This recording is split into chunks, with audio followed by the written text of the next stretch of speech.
Greetings and salutations, Professor Glen O'Brien, back to AIOCS.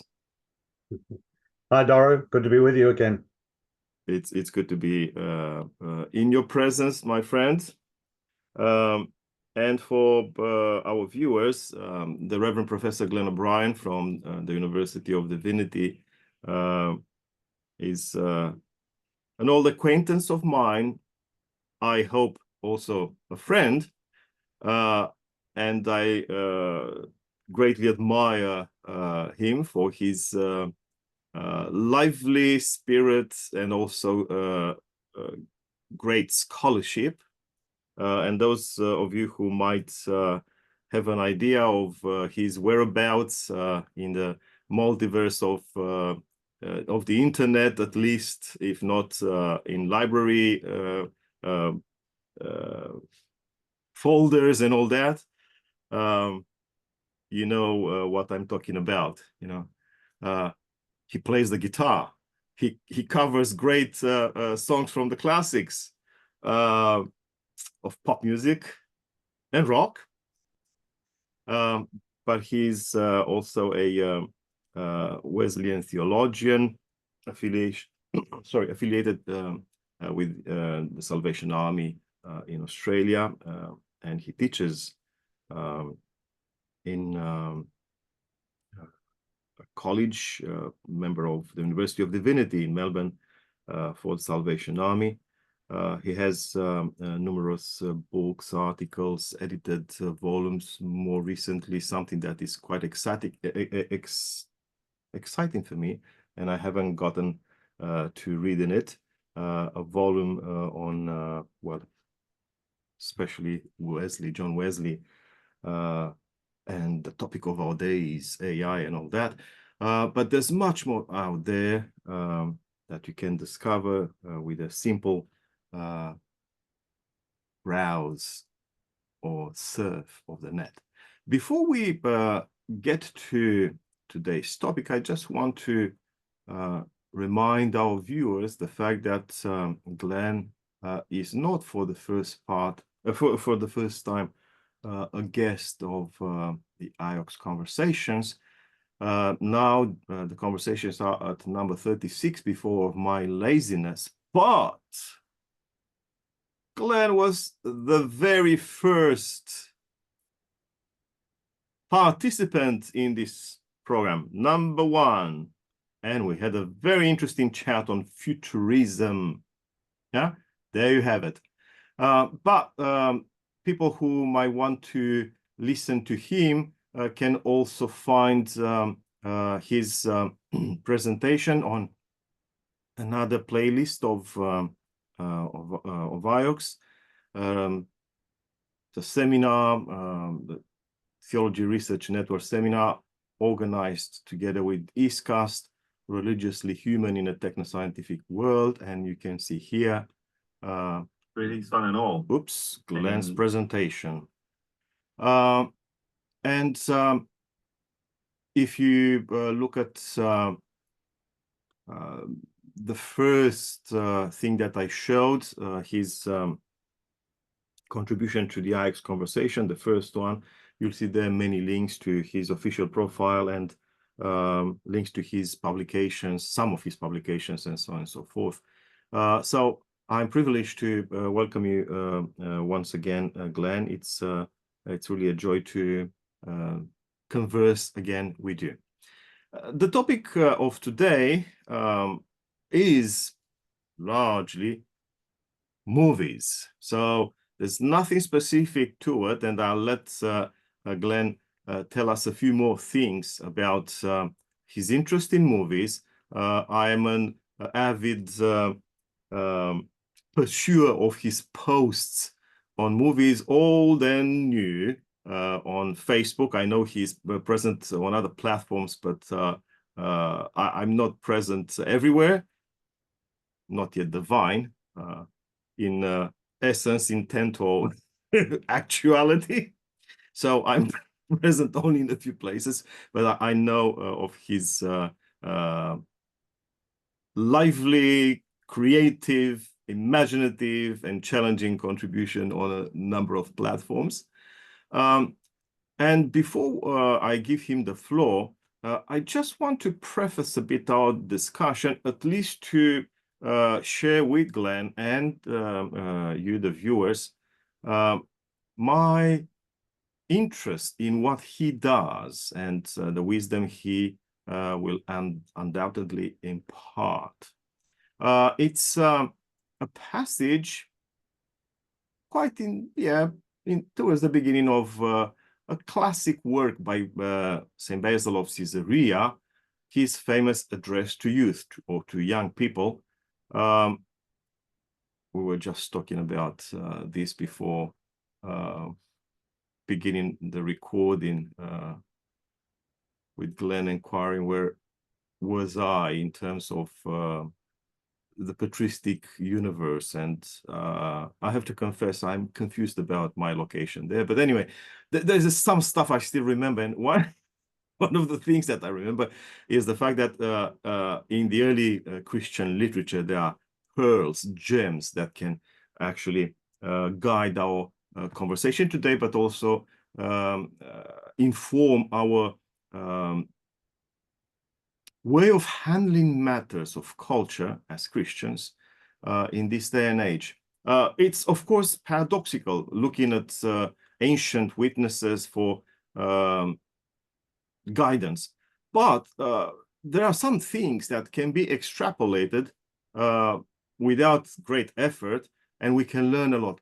To cut it short, so Basil in his address to youth, where he encourages the students of his diocese to not be reluctant to go to pagan schools, especially that was a dire moment for the church in the second half of the 4th century, with Emperor Julian the Apostate, former Christian, returned to paganism, who favored pagan intellectuals and shunned Christian learning.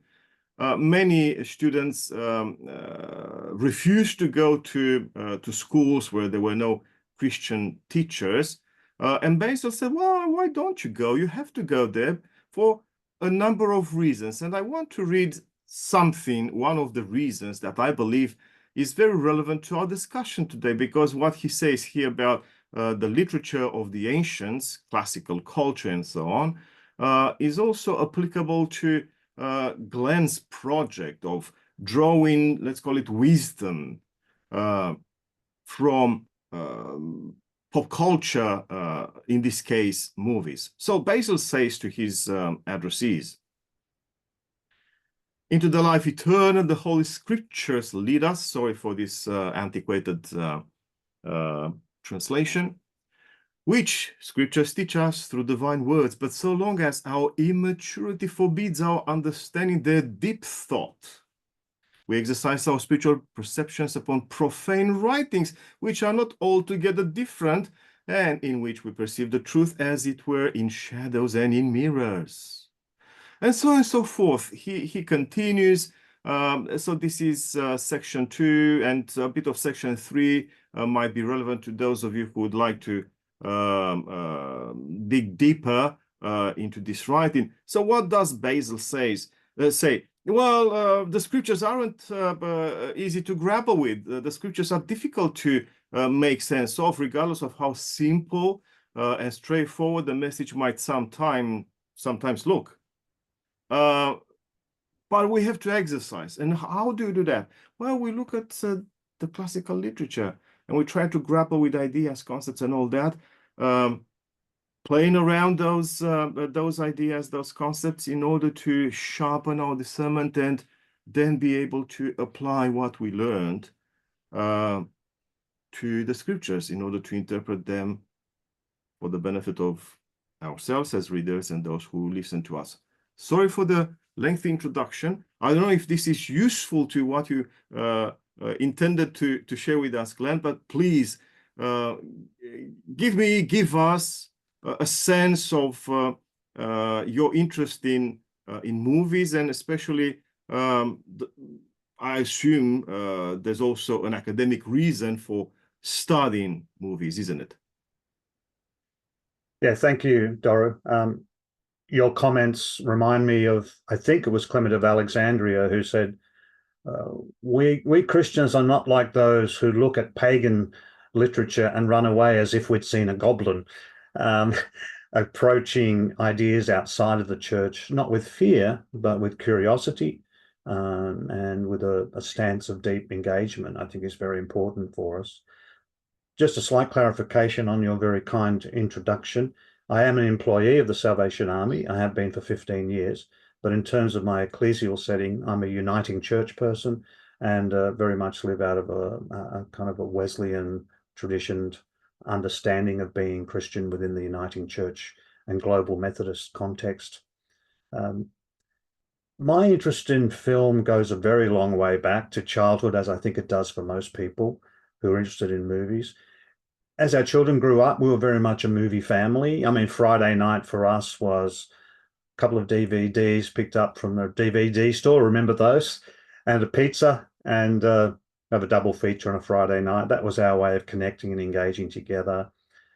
My son is a filmmaker. He's made 2 feature films and is about to make his 3rd. When he was about 11 years old, I sat him down. I dragged the small television set into his bedroom and sat him down, and we sat through the Alien trilogy, the first 3 Alien films.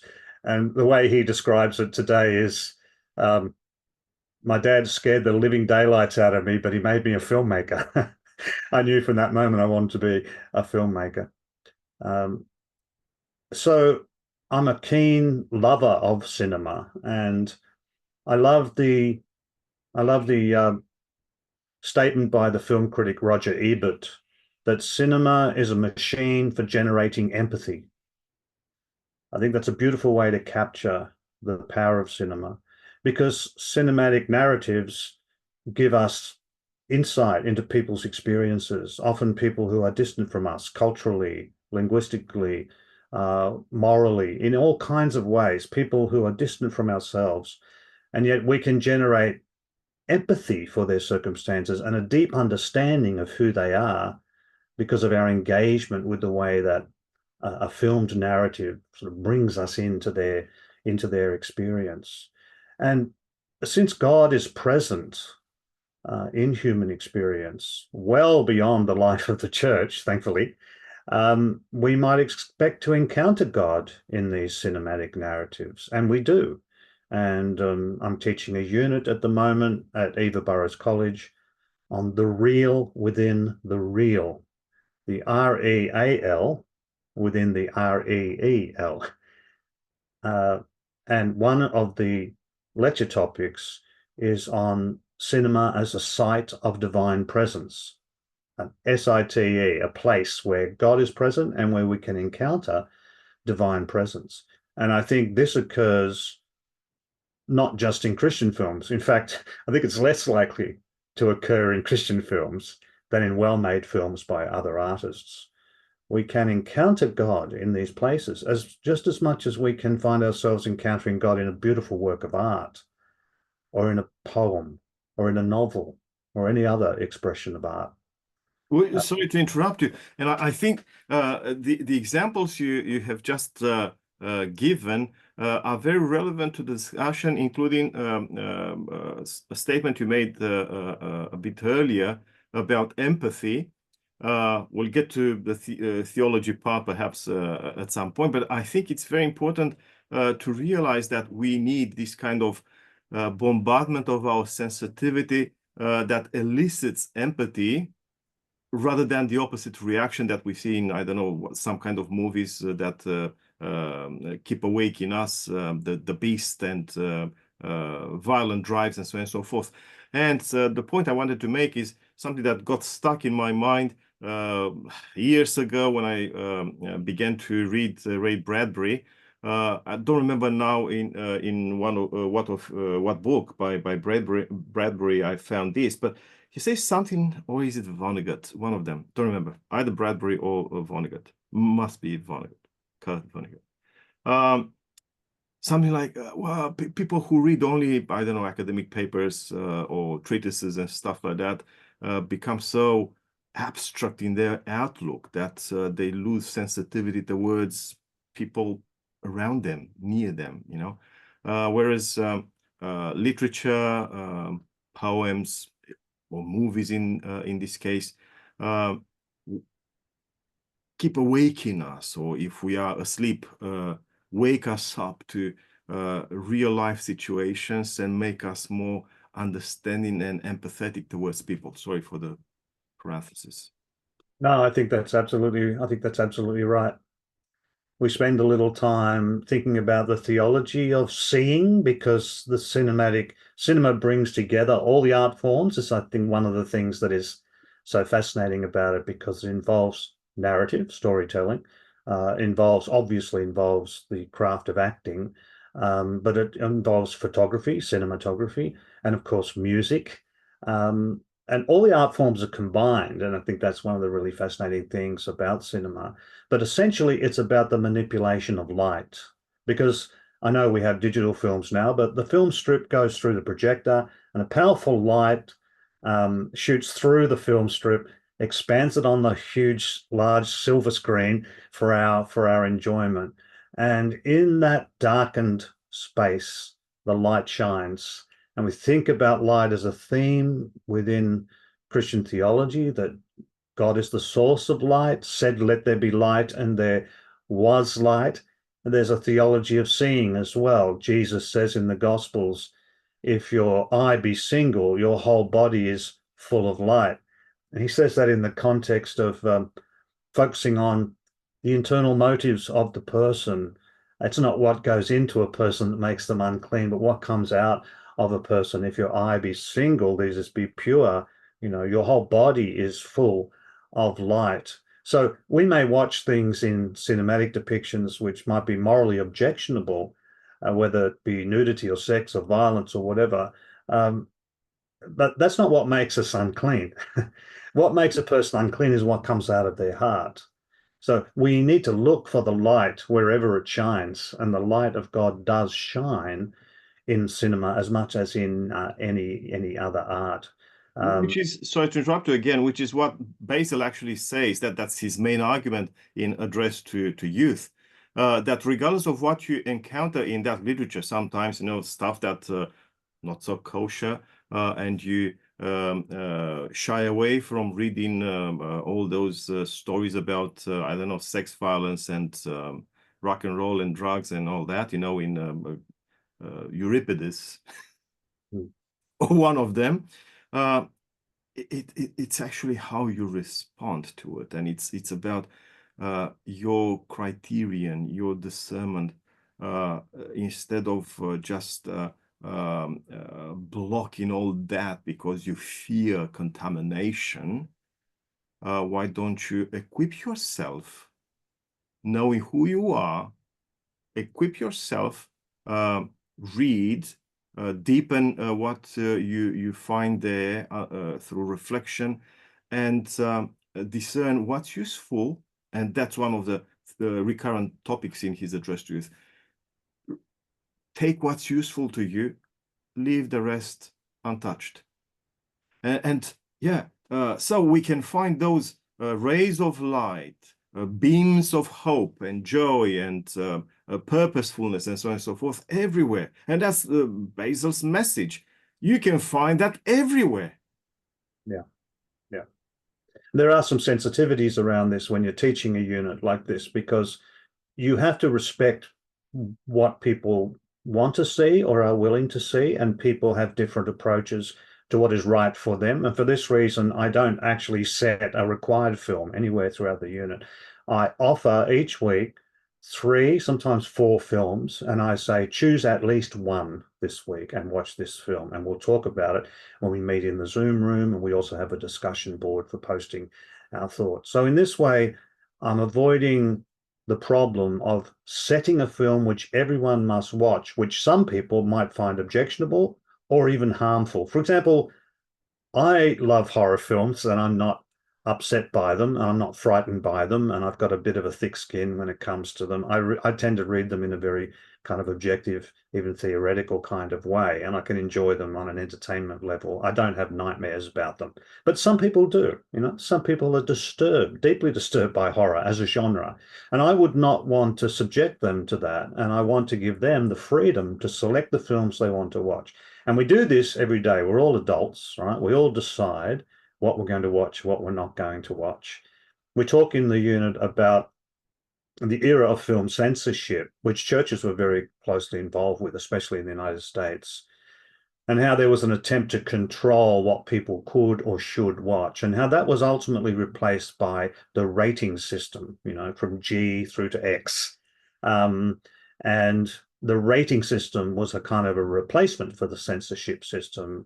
And I think it works fairly well. So I say to people, to my students, you're all adults. You make these choices every day about what you're going to watch on your television set or what movies you're going to go to see. Look at the rating system. If there are things that are objectionable that might concern you, then avoid that film and watch ones that you're going to be more comfortable with. And, you know, that seems to work okay. I haven't had any complaints yet. Oh, yeah, it's a very wise Basilian kind of approach. It doesn't work all the time. I remember years ago when the Harry Potter books and movies popped up, the horrible reaction to the whole idea in my birth country, Romania. My brother doesn't even allow his son to read a page or watch a movie in that series.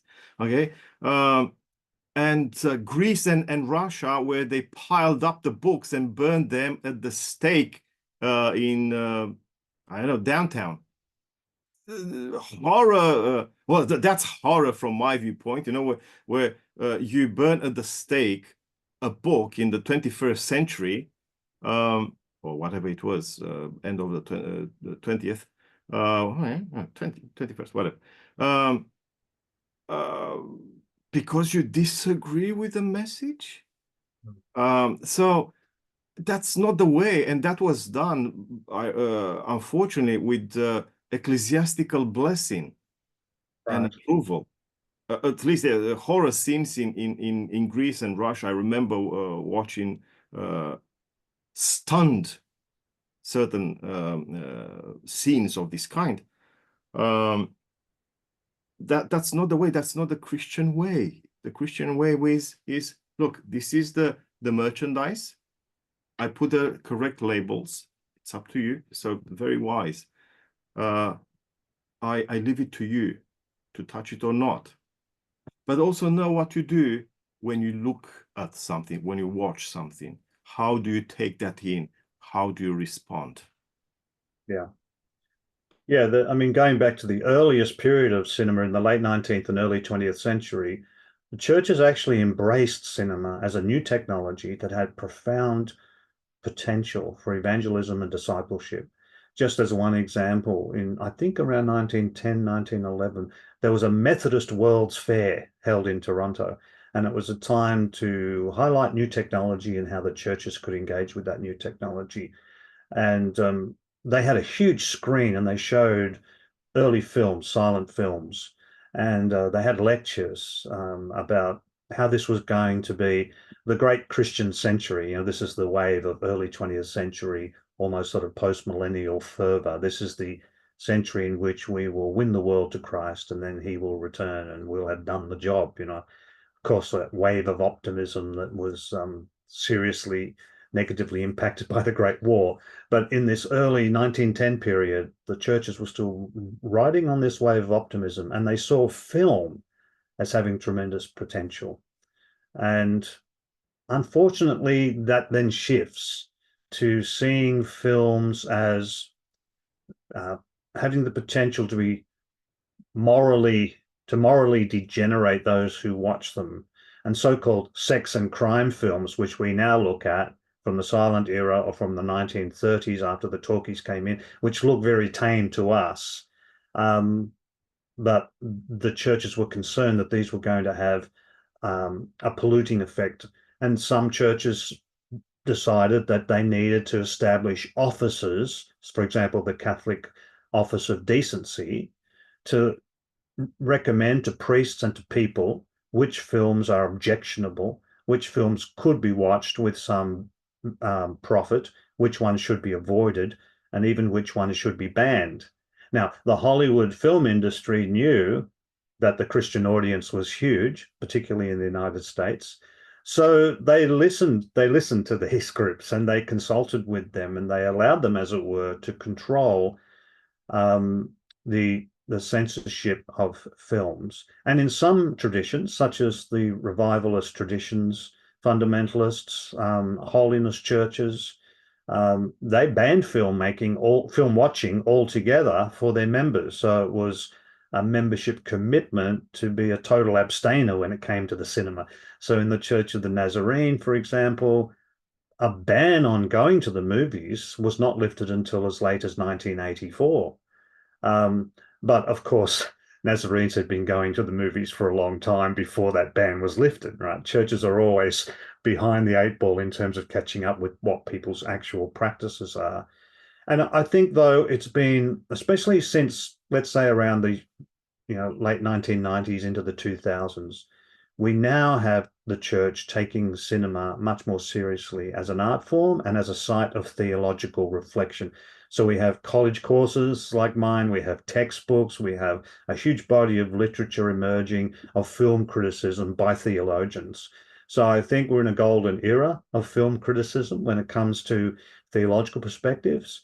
And that is something that I think the film industry and film criticism as a larger intellectual activity really needs theological reflection upon film to interject certain insights that would not otherwise, be forthcoming from other film critics. And I believe that this is also extremely useful to the churches, as in organizations, not necessarily the grassroots membership.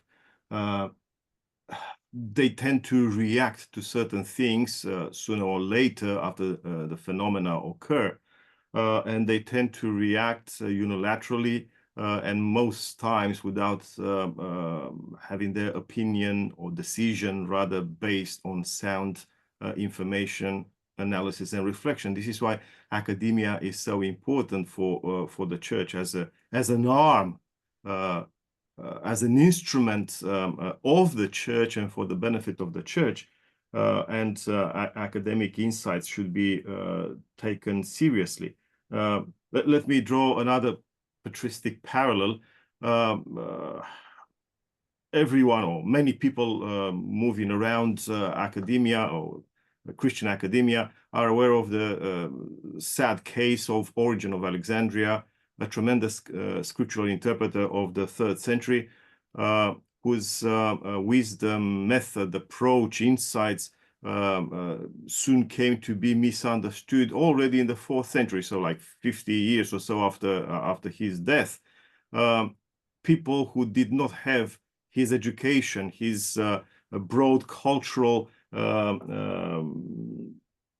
information or awareness, his discernment, and so on and so forth, already put some labels on him and his writings, to the extent that the Byzantine Church, the ancestor of Orthodox Christianity today, managed to have the man condemned like 3 or 4 centuries after his death and burned at the stake. Well, another Harry Potter stuff, yeah. His writings in the middle of the 6th century. So that we actually now have to grapple with bits and pieces of his original writings kept there everywhere. Never did get to become Saint Origen, did he? Well, the push is to have a different portrayal of the man and of his thinking. And due to the last 40, 50 years or so of Origenian studies, now we are in a much better position to understand both the person and the work but the church still lingers in the zone of the twilight zone of anathemas and misunderstanding and ignorance, rather. So back to you and what you were sharing earlier. The churches usually tend to react to stuff that they don't understand. They look at the cover and then they rubbish the whole thing without taking the pain of looking inside, reading the product, whether it's a book, it's a movie, I don't know, some musical composition and so on and so forth. And this is what we need. And your service is great, not only to your students, and the academic setting where you work, it's useful to the church across the spectrum. Yeah, so I would hope that was the case. Just to harken back to Origen and the Alexandrian tradition that he represents, you know, in relation to film, of course, you have the kind of allegorical method of reading scripture, where scripture is more than just a flat reading of the text, but there's an imaginative play at work in the reading of scripture, which can open up in a number of different directions allegorically. And films, of course, are filled with allegories, and allegories of spiritual realities. You know, films are replete with those kinds of allegories. And then the other thing is, of course, it's a visual medium. So I can't help but compare our two screens, where you have beautiful icons and your books and publications, and I've just got a very Protestant black screen behind me.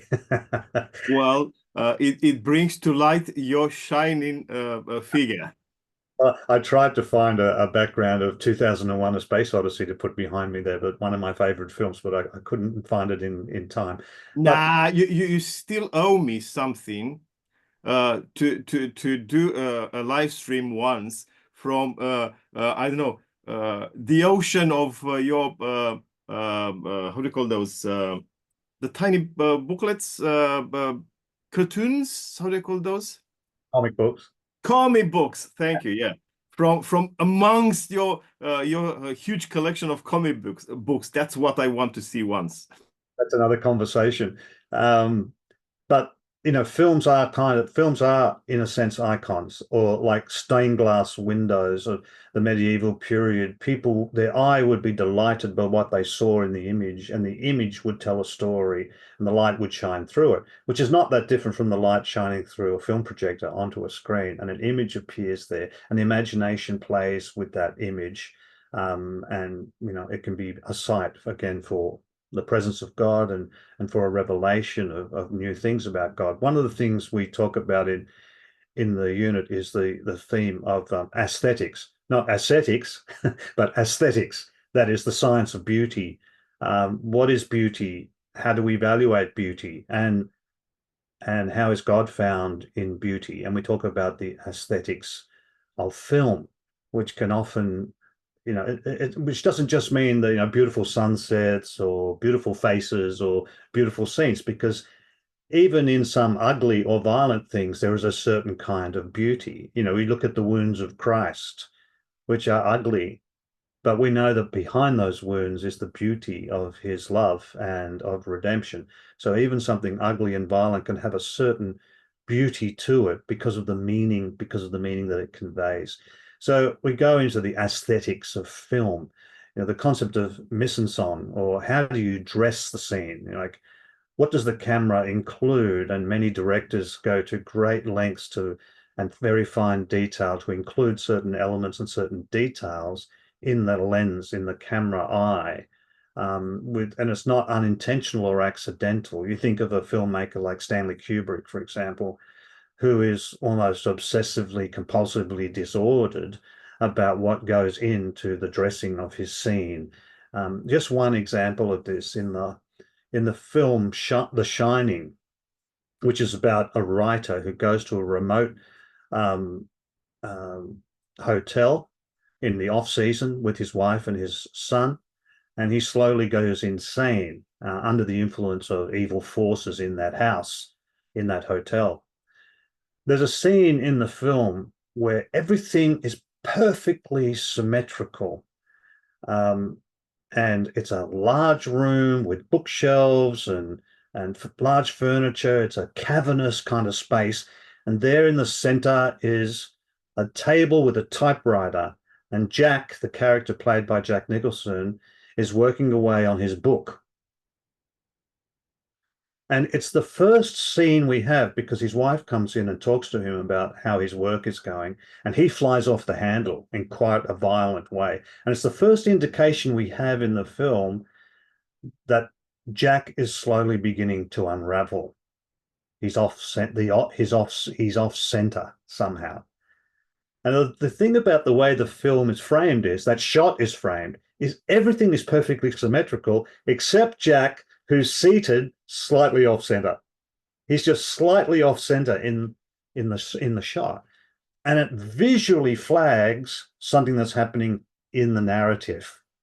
Now, some people would say, "Oh, well, that's just accidental," and I'm sure it's not. I'm sure that Kubrick placed the actor exactly where he wanted him to be because he wanted to go for this subliminal effect where the mise en scene, the French word meaning how you dress the scene, how you prepare it and present it, conveyed the beginning of the unraveling and the off-centeredness of Jack as he plunges into his insanity. So, there are a lot of examples of this which we discuss. There's another great Western film directed by Fred Zinnemann called High Noon, in which the sheriff of the town, Will Kane, has to face outlaws who are coming into the town on the midday train, and they have pledged to kill him.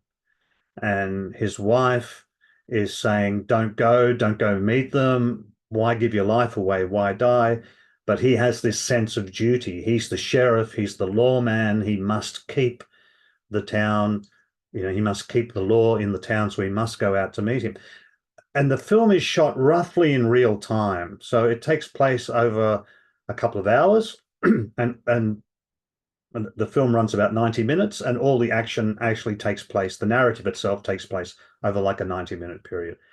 And there are two visual cues that Zinnemann uses. One is a clock on the wall, which gets closer and closer to midday. And every now and then, in terms of the montage, the way the film is cut and edited, he will go to the clock to show the impending doom.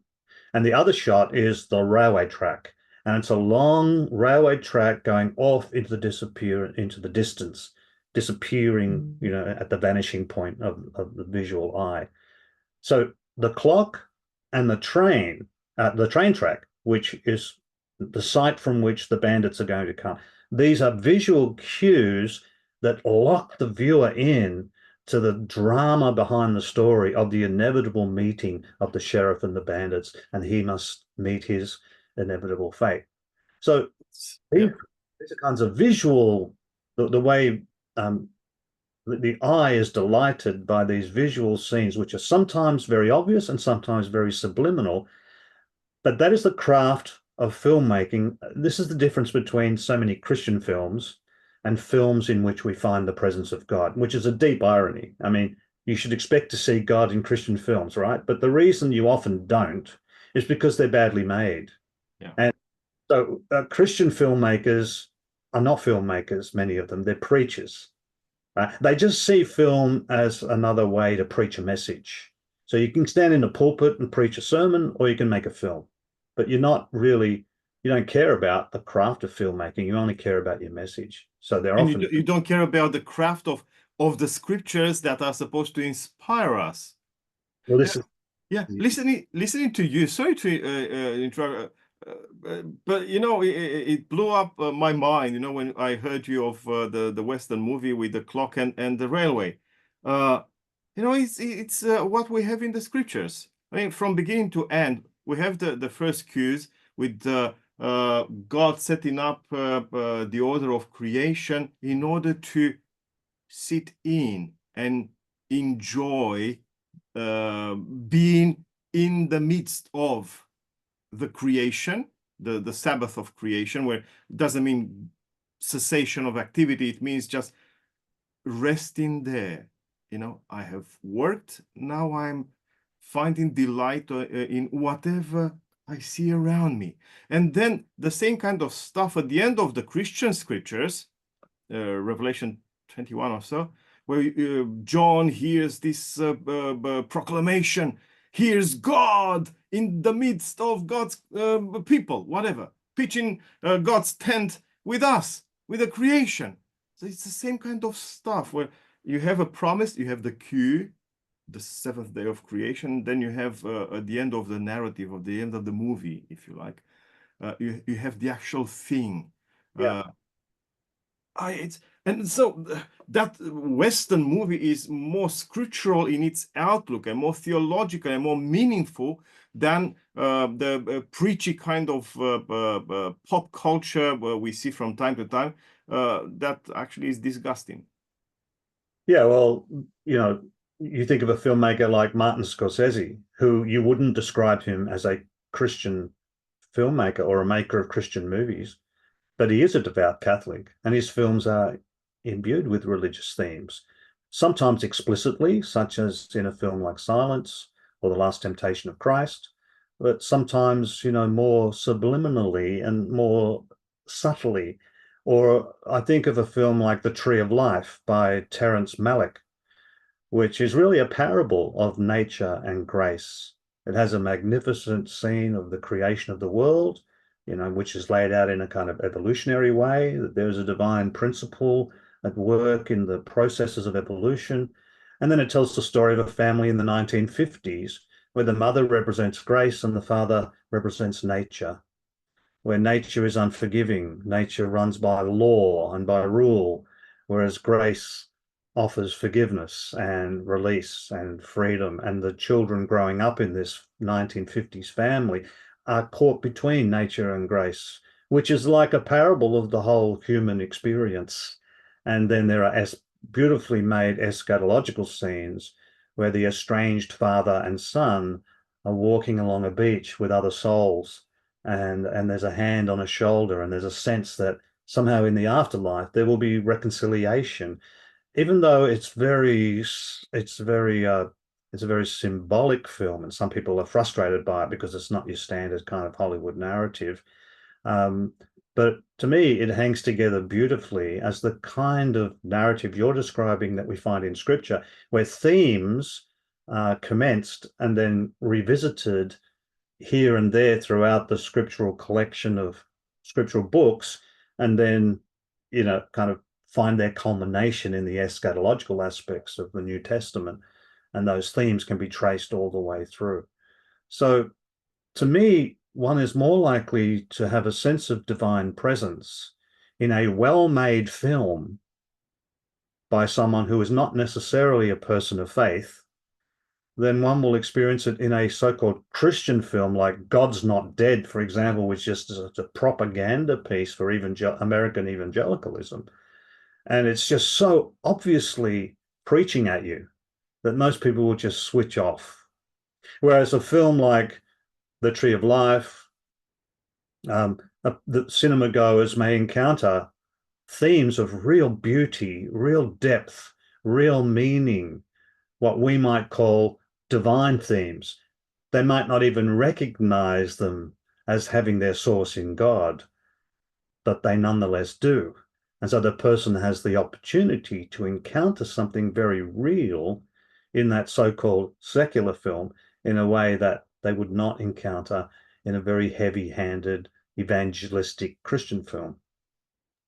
And that's a kind of theology that I think works very much across the spectrum of personalities, backgrounds, and so on and so forth. Those are the real cues that are trans-cultural, trans-religious, trans-denominational, that are very appealing to the person, whoever the person is and wherever the person comes from. Whereas certain very strict, delineated, Christian framed messages are propagandistic. And I believe that it's only the other kind that you are describing that actually can lead some people to at least an emotion, if not a quest. But I know people who actually turn to God, turn to Christ by visiting this kind of stuff, whether movies or other forms of popular culture, and found there hints at aspects of reality that you don't usually see because we are in such a hurry through life. We don't have time to see those cues. On the other hand, we don't want to get the full-blown message as explained and preached to us up front by the usual churchy officialese. And yeah, I think there's something so magnificent. You mentioned the Tree of Life. Is there any other movie of this sort that you believe might be useful for people who are on a quest of discovery, spiritual discovery, if you like? Something that might be useful. Any recommendations? Yes, good question. There are so many. I mean, another beautiful film by Terrence Malick is The Hiding Place, which is about a Catholic martyr in Germany during the Third Reich. And now it is more explicitly religious, I suppose, although the main character is a real historical figure, but not a religious figure, like not a priest or anything like that. But you know, he dies a martyr's death in a Nazi camp. But it's not that is so magnificent. It's not the religious themes that are so enchanting. It's the way the film is shot. It's just so stunningly beautiful, and the way the characters are living in a small, I think it's an Austrian village during the war, but they're removed from the main action, and they're living a quiet, beautiful, and meaningful life. And into this life comes the military and the political realities that they have been sheltered from up to this point. But the qualities of character that the main protagonist has developed, living this quiet and peaceful life of domestic bliss in the mountains, they have shaped him as a person in such a way that when the real crisis of his life comes, he faces it with dignity, he faces it with grace, he faces it with courage. So regardless of your religious point of view, and regardless of the religious elements of the film, which are there but are not overt, any person would be, I think, touched by that and would be drawn to think deeply about, you know, some of life's deepest mysteries and what it means to be a person of integrity, what it means to be a human being fully alive. So yeah, but I mean, you know, there are so many films that we could talk about.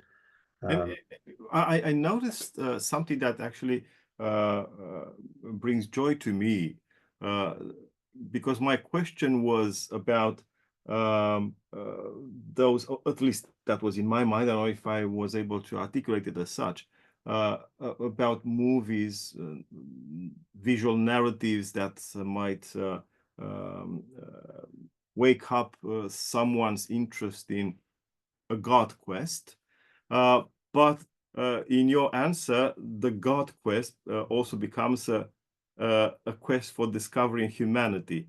And this harkens back to the topic of empathy you addressed from the outset of this conversation. And I think this is the real theology that we need, and the message that we need to make plain without falling in the categories of rigid theology, rigid ethics. It's a theology that once discovered leads us back to becoming human beings. And I believe that this is the most beautiful, the most aesthetically meaningful aspect of the New Testament, where you have not a revelation of God. At least that's not how I read the New Testament. It's the revelation of what true humanity is in the light of a certain theology that is unlike other theologies. And to an extent, the lessons you have presented of people within a God experience, so to speak, realizing the importance of being human, that's an embodiment, that's an iteration of the message of the New Testament, which is one of anthropophany rather than theophany, of realizing the beauty and the value and the meaning of being human, a real human being for the sake of others, rather than being stuck in, I don't know what, bullet point kind of theology without which you are not saved. On the contrary, you are damned to hell. Yeah, thank you for those reflections. They prompt me to think of two other films. One of the things we try to do in the unit is push students beyond watching standard Hollywood fare. I mean, we do watch some standard Hollywood films, but I want them to watch silent films. I want them to watch so-called foreign films, films in languages other than English. I want them to watch films, genre films from earlier periods, like film noir from the 1940s and so on. I want them to expand their horizon.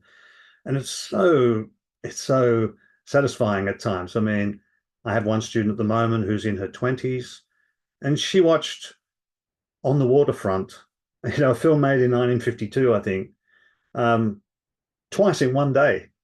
She'd never seen the film, and she's in her 20s and she's watching these classic films, a film by Elia Kazan, with a worker priest played by Carl Malden working down amongst the dock workers.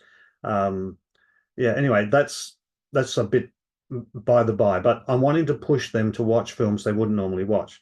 So two that I do set or recommend that are in languages other than English. One is Ingmar Bergman's The Seventh Seal, which is an apocalyptic film about crusaders returning from the Crusades, having lost belief in God and playing a chess game with death and eventually having to face death.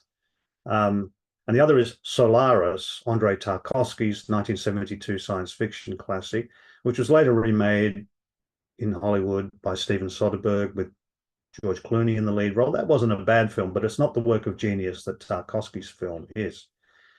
So in The Seventh Seal, Antonius Bloch, who's played by Max von Sydow, is experiencing this existential angst about the absence of God. How can I live in a world without God? What does my life mean? What am I as a human being? I can't believe in God after what I've seen in the horrors of the Crusades and so on. And the Black Death is spreading, and he's playing with death, knowing that he's going to meet his inevitable death without belief in God. So it's a kind of an existentialist parable. But there's a beautiful scene in the film. I can see from your reactions that you've seen the movie. Yeah, I've seen it a few times, yeah. A beautiful scene in the film where he encounters a group of traveling acrobats, and they're the lightness in the film.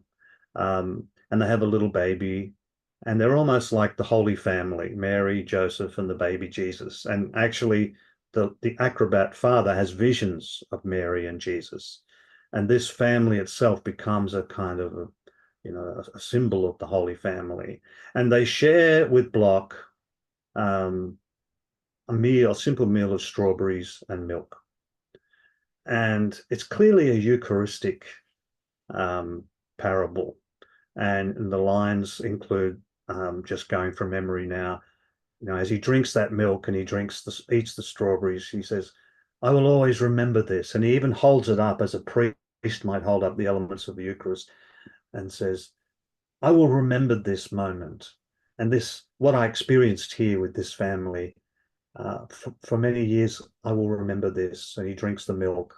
And, so he finds peace and he finds some release from his existential angst, not through sorting out the intellectual problems of the existence of God. There's no hope there. You're not going to reason your way through that.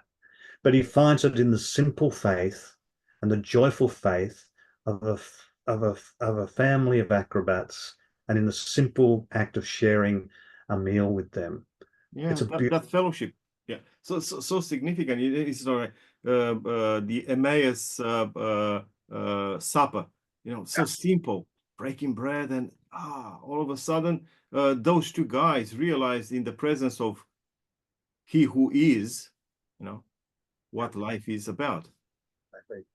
And then in Solaris, a Russian film by Andrei. Yeah, I'm intrigued by the proposition that Solaris can come up with a similar message. Yeah, go on, please.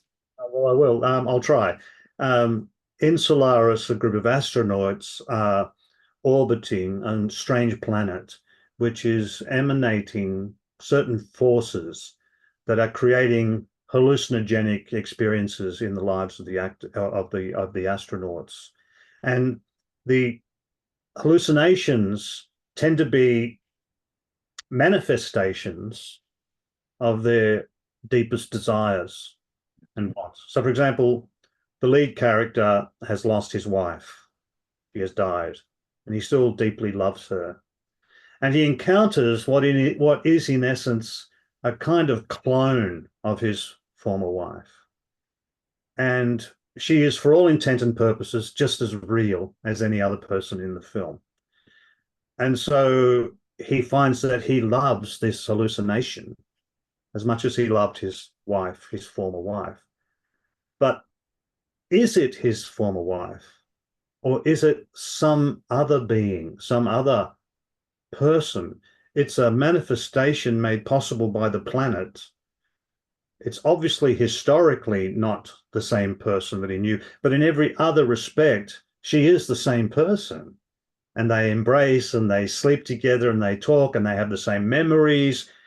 And this raises interesting questions about the Christian doctrine of resurrection, because we believe that in the resurrection of the dead, that there will be both change and continuity between the person who is living now and the one who will be raised. And Paul uses the analogy of the seed and the tree.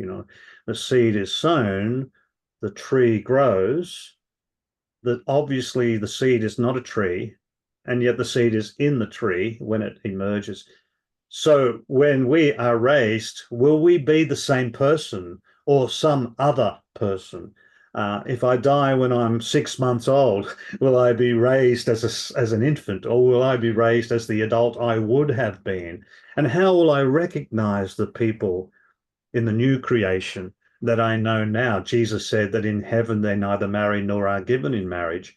You and I are both married. Does that mean that in the new creation we won't remember the relationship we had with our wives, or that somehow just because they don't marry in heaven that everyone's going to be kind of neutered and that there'd be no gender and there'd be no history? And that I don't think so. I think the memories of our spouses will be carried with us into the new creation. And when we encounter our loved ones in the world to come, surely we will carry with us, and they with them, the memories of our relationship, but perfected, purified, reaching its fullest potential. And indeed, even our enemies will be loved in that place by the grace of God, in spite of our history. So I think Tarkovsky is playing with these kinds of ideas about identity and resurrection and the connection between the people we've known in the past, the people who we know in the future,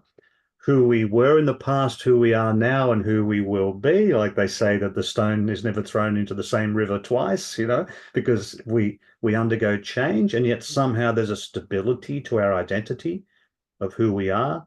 Who holds that identity? Is it not held in God? And so the film is difficult. It's heavily symbolic. It doesn't follow the standard kind of Hollywood filmmaking structures at all. And so some people grow impatient with it for that reason. But if you sit with it and think about it and meditate on it, I mean, both the Orthodox Church in Russia and the Catholic Church in Russia awarded the film. It's their highest honors of filmmaking. So something is going on there. And, you know, there's a sort of a prodigal son theme as well in the film, where the lead character and his father are somewhat estranged. But in the almost final shot of the film, there's a kind of reconstruction of the famous painting, I think, by Rembrandt, of the prodigal son down on his knees, embracing his father around the legs, and the father looking down.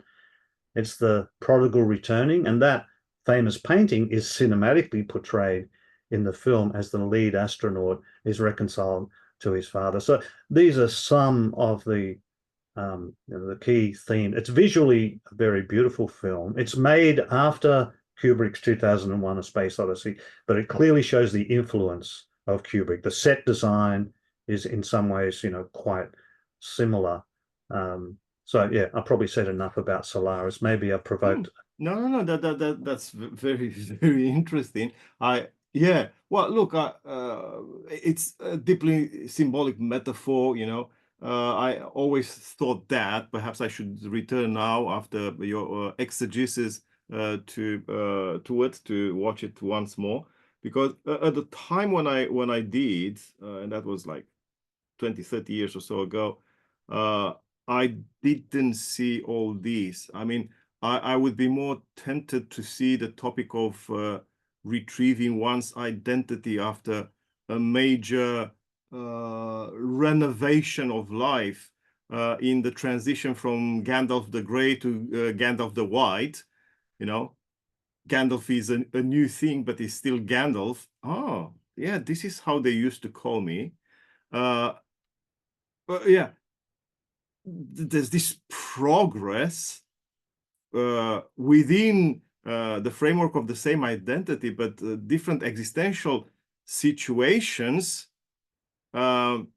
determine radical changes of self-representation, self-understanding, and the understanding of everyone else and everything else.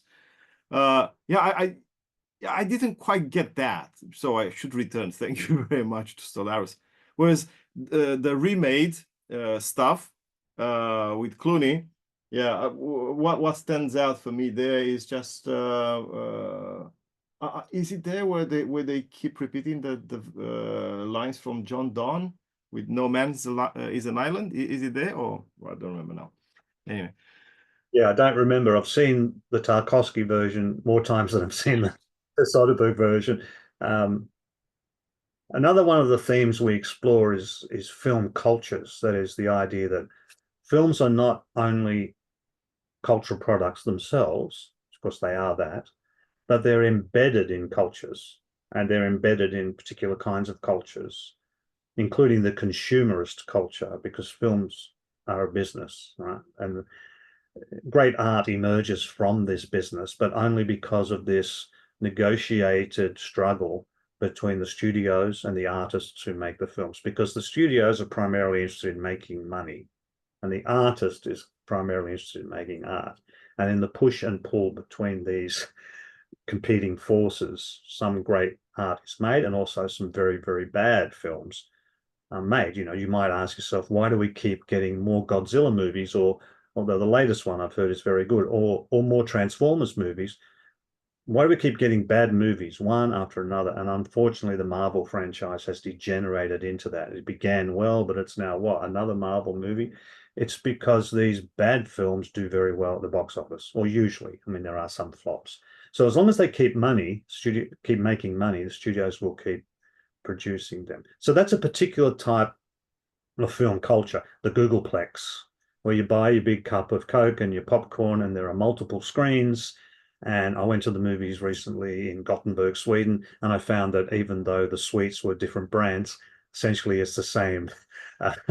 It's the same experience as going to the movies here, right? As a kind of a franchised experience exported all around the world. That's one kind of film culture. But then you think about a film festival, It's a different kind of film culture, whether it's Cannes or Venice, or just a local film festival like the Melbourne International, or the French Film Festival in your local art house cinema. And you buy a ticket, you spend a week watching a bunch of French movies. That's a different kind of church culture. But films can be sort of hypertexts within a variety of cultures. Think, for example, of the superhero genre film. I remember going to see Christopher Nolan's brilliant film, The Dark Knight, and it was an IMAX presentation. And in the foyer, people were there dressed in cosplay as Batman characters, including one very well done costume of the 1960s Joker from the television series. And it was a brilliant piece of performance art, and here's a film goer in the lobby of the cinema, prancing around like Cesar Romero in the Batman television series, perfectly dressed for the part. An interesting piece of performance art. But that film, The Dark Knight, it doesn't just exist as a single cultural product. It's a hypertext event, because the same people who go to see The Dark Knight are likely to read comics, go to comic conventions, maybe play gaming platforms, and they might do cosplay with their friends on the weekend, or they might play Dungeons and Dragons or whatever. So there's a hypertext thing going on. The film doesn't exist in isolation. It exists in this network.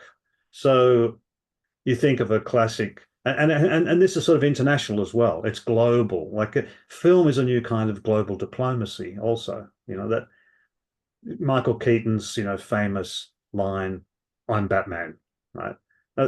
That line makes as much sense in Los Angeles as it makes in the favelas of Brazil or deepest, darkest Africa, in the Republic of the Congo. Wherever you are, people will hear the line, "I'm Batman," and they'll know what it means. They'll know who said it and what film it was in, and so on. And so the other type of film cultures we look at are the way films can be a kind of attempt to describe a national culture to others. So we all know what a Korean film is like. We talk about Japanese cinema, or we talk about Australian films. And in our minds, we are thinking of certain features, certain key ideas, and they're often tied in with how we want the world to see us. Classic American films are a classic example of this. Will Hayes, after whom the so-called Hayes Code is named, who was the head of the censorship board in America in the early 20th century, he explicitly understood his role as a promoter of American cinema to be not only to explain America to the world, but to explain the world to itself, right? As if America had the perspective on what the world was like. So you get all these racist tropes and terribly, terribly superficial depictions of people in other countries, in other continents, in American films of that early 20th century period, because of this, kind of this arrogance about sort of a cultural imperialism. But films as ways into national cultures is another theme that we look at in the unit as well. Very complex. Perhaps one day I'll become your student and learn more about movies, but I take what I can get, and I got a lot today. Thank you very much, Glen, for this very insightful conversation, and I'm certain the viewers would also appreciate it. It's not something that you hear too often from a Christian theologian. So much appreciated, and I hope to have it's not a rematch because no one lost, at least I only gained, but to do something about those comic books of yours. Yes, we'd love to do that. Wonderful. I'll hold you to it.